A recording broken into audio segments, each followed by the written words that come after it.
Are probably very familiar with some things that you very often say, like God protect me, or forgiveness, or forgive me God.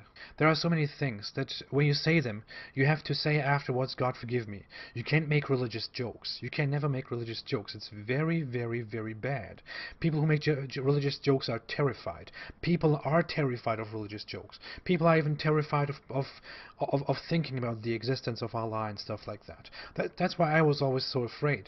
Well, the Quran says many times that we have a mind, and then we should use our mind. And God gave us a mind, right? If God gave us a mind, why shouldn't we be able to use it? Why should we be afraid? Isn't that stupid? Here we see in an example that when Muhammad was asked a question on who created Allah, he said this: "The Satan comes to every one of you and says, who created this and that, till he questions who created you, Lord.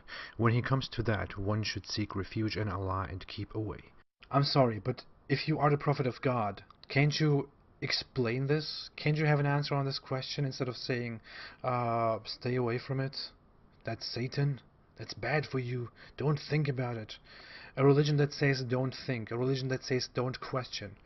I'm sorry. You know, nowadays Muslims try to answer that question all the time in reasonable ways. The question who created Allah, and they want to sound smart and make explanations for that. Well, why didn't your prophet make that explanation? Because he couldn't? Because he thought it's better to say just stay away from such thoughts, don't ever question, mother. Point 22, this is my favorite one. Death for apostasy.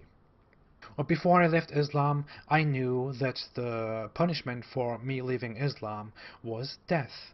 I deserved death. I should be killed. And here is the hadith again that says so.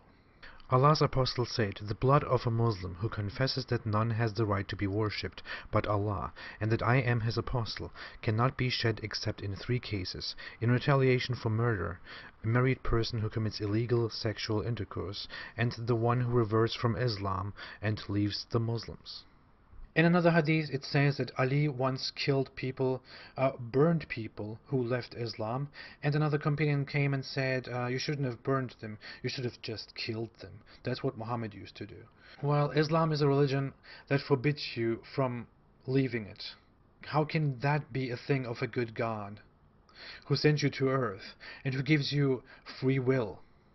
Who gives you free will and who gives you opportunities, and who loves you?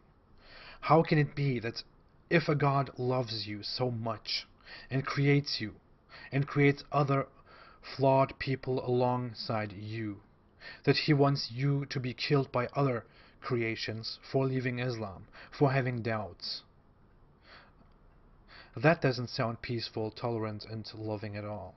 So fuck that. Last point, because Christians, Jews, and CIA and Mossad pay me. Everyone knows that ex-Muslims are just ex-Muslims because they want to be